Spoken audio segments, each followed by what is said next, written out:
Sindh police का हमारे लोगों के साथ रवैया सही नहीं है। जहाँ यूसुफ गोड टर्मिनल में जैसे ही बलूचिस्तान की बसें रुकती है, हमारे लोग वहाँ किस काम के लिए जाते हैं? इलाज मुआलजे के लिए। वो बलूचिस्तान के ट्रक वालों को, बस वालों को इतना तंग करते थे जिसकी कोई हद नहीं है। कि मकरान की बसें जब वहाँ पे पहुँचती हैं वो तो समझते हैं कि ये पूरे जो सवारी हैं सारे स्मगलर हैं। स्पीकर साहब असगर तरीन ने जिस मसले की तरफ ऐवान की तवज्जो जो मबजूल कराई है, हकीकत यह है कि बलूचिस्तान के बाशिंदे चाहे उनका ताल्लुक़ मकरान से हो, आपके किला अब्दुल्ला या चमन से हो, या खुजदार कला,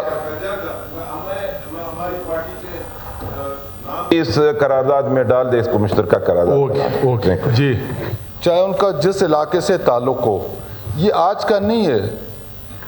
जिस तरह जमरुख साहब ने कहा कि मैं भी स्टूडेंट था, कराची में मैं पढ़ता था, आप यकीन करें मुझको पुलिस स्टेशन एक ज़माने में था, वो बलूचिस्तान के ट्रक वालों को, बस वालों को इतना तंग करते थे जिसकी कोई हद नहीं है।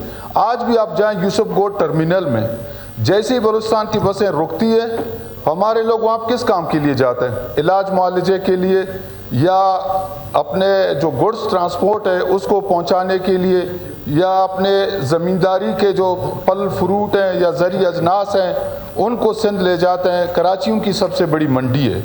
तो वहाँ पे मैं ये नहीं कहूँगा कि सिंध हुकूमत की तरफ से बाकायदा एक फ़ैसला है, अलबत्ता सिंध पुलिस का एक फ़ैसला ज़रूर है।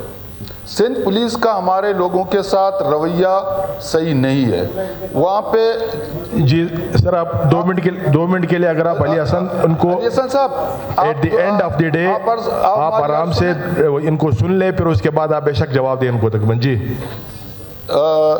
वहाँ पे सर बलूचिस्तान का चाहे जो भी हो, उनके साथ ये रवैया शुरू से है।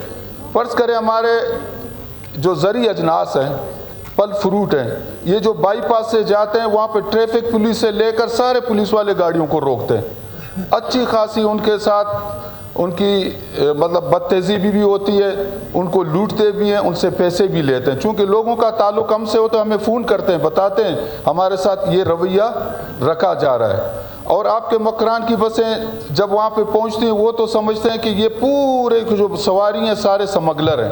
हालांकि हमारे लोग बअमर मजबूरी सिंध जाते हैं, किस लिए? इलाज मुआलजे के लिए। यहाँ पे सहूलत नहीं, बल्कि ऐसे मुसाफिर थे, ऐसे बीमार थे जो अपने लोगों को इलाज के लिए ले जाते थे, उनके पैसे उनसे छीने जाते थे। इतने पैसे आप कहाँ से लाए? भाई बलूचिस्तान में कोई बैंक नहीं है, किसी का बंदा कैंसर का बीमार है, या कोई उसके किडनीज फेल हैं, या हार्ट उसको प्रॉब्लम है, वहाँ पे बैंक्स नहीं। अगर कि किसी के पास लाख है, 2 लाख है, 3 है, 4 है, वो बअमर मजबूरी जेब में रख के जाता है ताकि अस्पताल में पहुँचे तो उसको कोई प्रॉब्लम ना हो, और ये भी उनके लिए एक जुर्म है। ओके तो मैं इस करारदाद के हक़ में हूँ। मैं समझता हूँ कि एक कमेटी बनना चाहिए ताकि ये कमेटी जाए वहाँ पे मोहतरम वज़ीर आला सिंध से मिले कि भाई बलूचिस्तान के लोग आपके लोग हैं, और आपका रवैया नहीं, आपका जो अमल दरामदी रवैया पुलिस का है वो सही नहीं है। ठीक है, थैंक यू।